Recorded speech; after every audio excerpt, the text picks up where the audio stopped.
اصولا به اینجور چیزا نه نمیگن. اومد بالا دیدم بعد اینا فقط زیر در میتونن ببرن.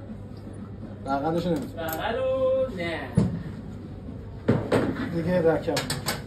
جان؟ رکب خورده بودم. این منظور اینه که یه نمونه از چیزاییه که من میتونم انجام بدم و اونا نمیتونن انجام بدن. حالا بیام بالا کار کابینتشون هم که بگیری اونا تازه میفهمن. یه دهنی میخوام سرویس کنم. سرویس کنم باید انجام بدم.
خرابش کرد.